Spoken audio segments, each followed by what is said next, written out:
Hey guys, thank you so much for watching this video. It means a lot to me. It's a big deal for me to be YouTubing. It's always something that I've kind of wanted to do, but kind of haven't wanted to do, and now I'm finally doing it. And yeah, I'm excited to be doing this. So this is YouTube video number 2, and I quickly want to add in a note here. I have started a podcast about motivating and encouraging women, and so basically I'm going to be recording videos like this for YouTube, but I will be taking the audio of this video and packaging it into a podcast so that you can listen. I know that sometimes we don't always have the time to sit and watch something or sit and read something, so I decided to create a podcast as well. So this video right now, the audio of it will be made available to you as a podcast, and it's something that you can listen to in your car, or listen if you're waiting for the bus, or listen as you're making supper, washing dishes, whatever. I just didn't want you to miss out on the goodness that I hope you will enjoy in this video anyways. So yeah, I just wanted to share that with you. So if you're going to be listening to this on the podcast, I hope that you'll enjoy it. And if you are watching this on YouTube, thank you so much. I really do appreciate that. So getting right into the topic for today, I am talking about interracial relationships and having a white man. As you can tell, left hand, ring finger, I'm married. We've been married right now 4.5 years actually, and it's been going pretty good. We're pretty happy together. And of course, if I'm making a video on interracial relationships, that means that I am married to a white guy. My husband is Canadian, and I am from the Democratic Republic of Congo. Shout out to my Congo peeps watching this. Moti. Anyways, I'm gonna stop being crazy. I'm gonna stop being crazy. I just wanted to give a quick side note and apologize as well if you're hearing cars going past. So if you hear my kids giggling, I've got a movie going on for them in the other room, and they're just having a grand old time watching while I try to record this video. So we're gonna see how all of that goes. Hopefully it all goes well. But going back to the topic of the day, interracial relationships, what's the dealio, and do these things even work? Like seriously, why didn't I just get me a black man? Well, it's not for lack of trying, basically. So my story with how I ended up getting married to my husband is he was just a guy, I was just a girl, and we had things in common. And we felt that the core things for us to have in common, which is primarily our faith in God, that is the biggest thing that we felt like if we didn't have that in common, then the relationship was going to go nowhere. Okay, never mind white people differences, black people differences. Like for us, we believe that if our faith, which is important to us, I know that's not the thing for everybody. And if you don't believe in Jesus, that's okay. Please, no hate in the video. I respect what you believe and just respect what I believe. But for us, we felt that having our faith in common was hugely important to us. And so if we didn't have that in common, then it wasn't going to work. A relationship, period. It had nothing to do with interracial vibes. So for us, because we did have that in common, all the other kind of differences just fell away. Now, okay, I think I'm actually getting ahead of myself, so let me backtrack a little bit. So I've said to you that our faith is the foundation of what our relationship was built on, and it was a non-negotiable. And I kind of feel like that is important in all relationships, whether it's black people relationships, white people relationships, or interracial relationships. I feel like you two in your relationship, you have to agree on what the non-negotiables and the deal breakers are. And that's the foundation on which you build your relationship. So if it's having your faith in Christ is a non-negotiable, then that's what it has to be built on, your relationship in Christ.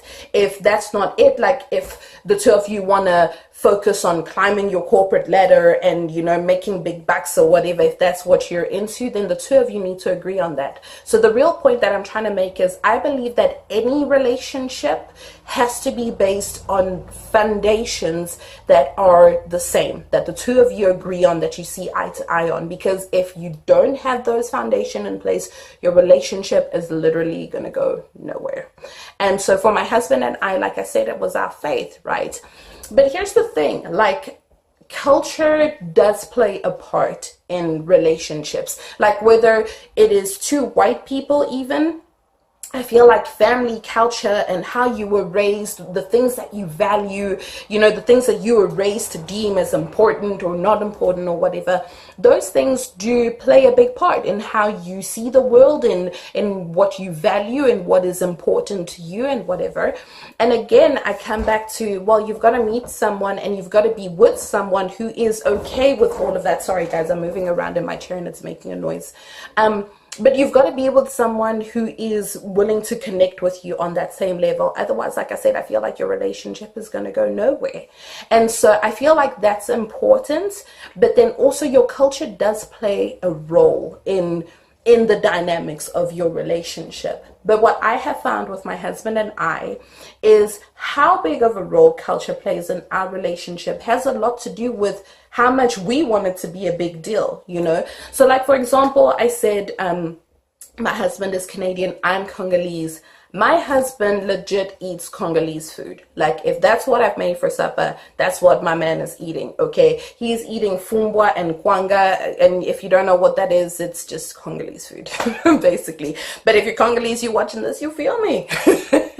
But my husband, he will eat that if that's what I've made for supper, because for him, it's not a big deal. It's part of who I am. And the fact that he is married to someone who is from a different culture, a different people group, who speaks a different language, you've kind of got to embrace all of that person. You can't be like, okay, like you're black, I'm white, or I'm black, you're white, or whatever. But there's certain things about you and your culture that I won't accept, because that's just not going to work. This is how someone was raised. This is the people that they're from. And if you're going to step out into an interracial relationship, then you need to be able to accept that there are some things that will be culturally different, and you've got to be open to that and willing to embrace that. And that's what my husband and I have done. So in terms of culture, for us, I feel like the cultural differences is actually what brings us together more than it brings us apart. Like, I get to know a bit more about Canadian food, if there's such a thing, like maple syrup. Maple syrup. Can we just have a moment for maple syrup, though? It is legit. I love maple syrup. Like, my family knows, my in-laws, they know, if maple syrup is all they ever got me for Christmas and birthdays, and just because I would be happy. But anyways, but embracing that, like maple syrup is a Canadian thing and it's awesome. My Congolese food, if I make that for supper, my husband eats it and it's awesome. So I feel like culture it can play either a big role or a small role, depending on if you want it to be a big deal or a small deal. You can either choose to learn the other person's culture, embrace the good about their culture, learn it, because it's part of who this person is, and be willing to share with your own culture as well. I kind of feel like an interracial relationship won't work if you two are not communicating about your cultures and how you were raised and what was the norms or whatever, in order to give the person an inside look into your world, and in order for them to be able to understand you, like, they kind of need to be able to know, a bit of you and your culture and what makes you you. So that has been part of our thing with being an interracial couple, is just learning to know each other and the things of our culture that make us different, but using those differences to actually bring us together. I'm open-minded about him and the family that he was raised in, about the greater Canadian culture that exists. And he is open about me and the way I was raised and my Congolese culture and everything like that, So that's the one thing about interracial relationships that I wanted to say.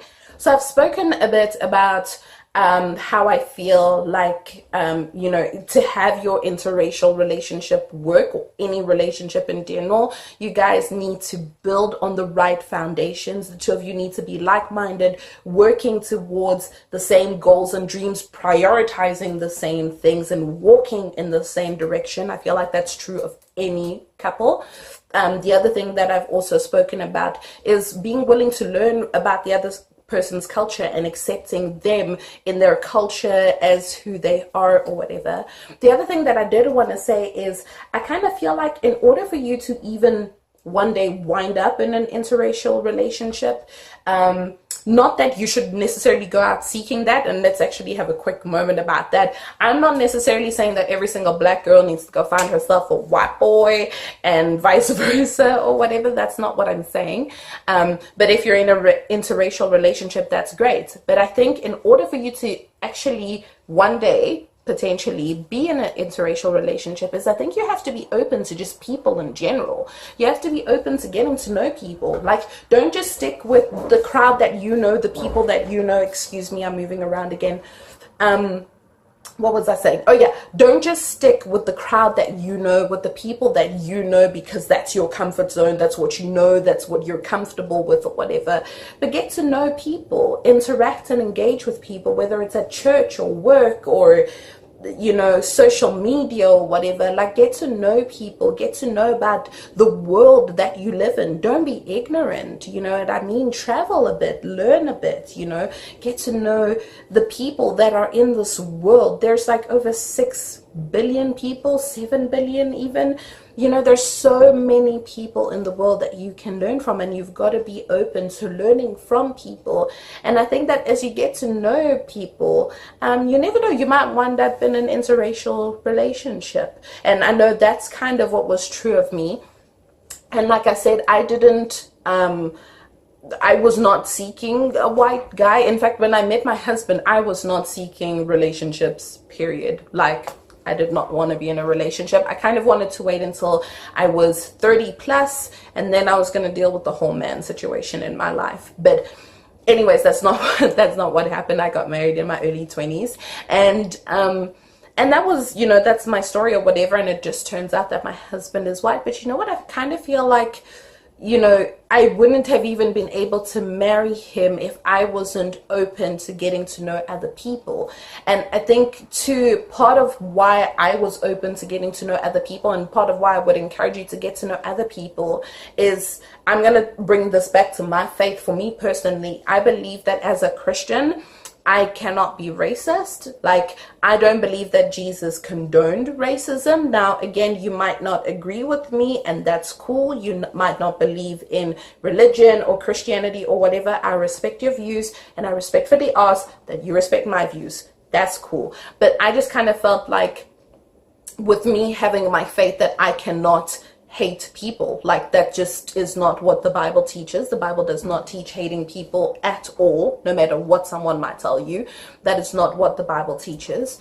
And so for me, I just felt like, as a Christian and just as a person living in this world filled with like 7 billion other people, how could I be so close-minded and just still live in my little Congolese city girl bubble? You know, the world is full of people. Get to know people, get to connect with people. So that's kind of what I think with regards to that as well, just like having your mind open. And as you have your mind open, as you get to know people, you never know, you never know where you'll go to find love. And I think that's like the last thing that I want to say is, let love come to you in whatever form it comes to you. And by that I mean, don't be so stuck in, okay, I want tall, blonde hair, blue eyes, 6'2", 200 pounds, what. You know, that's like, I mean, if that's what you like, that's what you like. But I'm just saying, be open to how love might come to you. And again, this is from my personal experience. Like, my husband and I, if you wrote up on paper the kind of people we are, we do not work. Like, he's like the stereotypical white guy who cannot dance. That's my boo. Like, he can't. He'll bop in a seat, maybe. It's only now, after 4.5 years, that he'll like bop in his seat or whatever. But stereotypical white guy who cannot dance. Me, I'm on some watch me whip, watch me nay. Like, you know, I gotta go on the dance floor, you know. But like little things like that, you know, we don't have in common. And then even, you know, like our taste in music, how we grew up, where we grew up, the kind of people we are. If you write it up on paper, we do not work. But we do work in real life, because We have our foundations set on like-mindedness. We're moving towards the same things in life. We agree on our deal breakers, on our non-negotiables, on our negotiables. We try to communicate as best as we can. We have our faith in common, which we believe is the biggest thing that holds us together.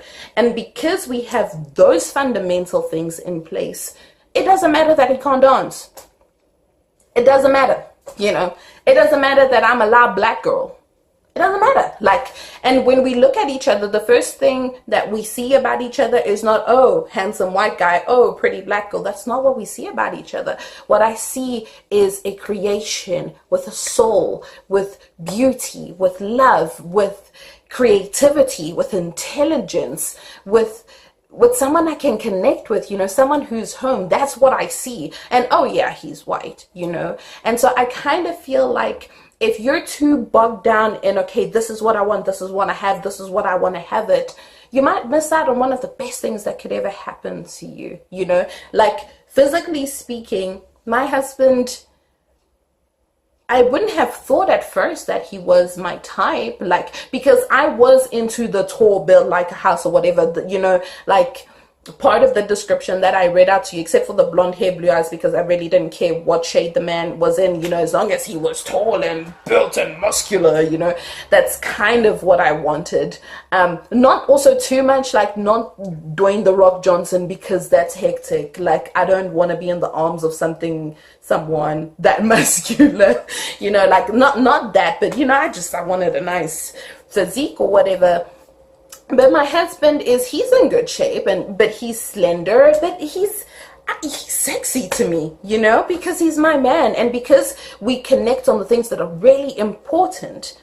That is why the rest of the relationship can work. Things like culture don't play too much of a big deal, although it is very much a part of who we are as people. Like I said, you know, you'll find maple syrup in my fridge, you'll find Congolese food, you know, in the pots cooking and whatever, you know. So culture is infused in our lives, but it's not able to break us apart because we were open to receiving love in the form that it came to find us. And so I kind of feel like as you get to know people, you've got to learn to love the person you get to know.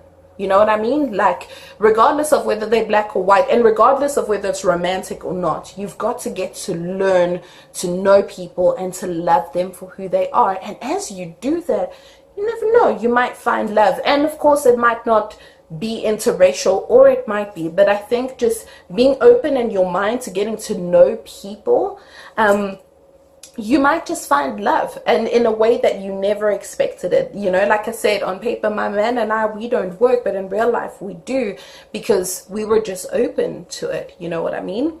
So anyways, that's my little thing about interracial relationships, about making it work in life, in love in general, finding the right man for you and making it work. You know what I mean? It doesn't matter about the color of skin. It doesn't matter about your background, about your history. I just believe that if you have your foundations or things that the two of you agree on what's important in your relationship, you agree on the goals that you want to work towards, you agree on your values, on your standard, you agree on communicating well, you agree on embracing each other's culture and your differences, whether or not you're different races or whatever. When you agree on those things, any relationship, I think, will work. Now, I will say I'm not at all some kind of expert. I do not have it all together. I haven't even been married all that long as well, you know, so I'm not like someone who is so super knowledgeable. But anyways, I just wanted to share with you a bit about what I think about that, and hopefully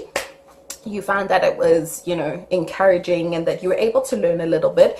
I would love to know your thoughts in the comment section below. Like I said, keep it clean, okay? And, you know, don't be swearing at me. Like, chances are you're probably just gonna get blocked, actually. So let's stay friends. We can have differences of opinion, but let's keep it clean, you know what I mean? And don't come at me with all kinds of hate, especially on religion. Like, I get that you're different and that's what works for you, but this is what works for me. This is what I believe in, and we can agree to disagree and still be friends. Yes, I believe that that is possible, so let's do that. But anyways, I hope that you enjoyed this video, and if you did, please subscribe to my channel, like this video. I would appreciate that. That'd be helping your girl out. And if you're listening on the podcast, I hope that you enjoyed it. I hope that you'll let me know what you think. Either way, connect with me here on YouTube or on the podcast, which you can get from my site, rachelbaskin.com. And I would love for you to connect with me on social media, Facebook, Twitter, Instagram, right here on YouTube. I would love for you to just connect with me. So comment below, share this video, and let me know your thoughts. I'd love to hear from you. But until the next video, thank you for watching, and I will catch up with you soon.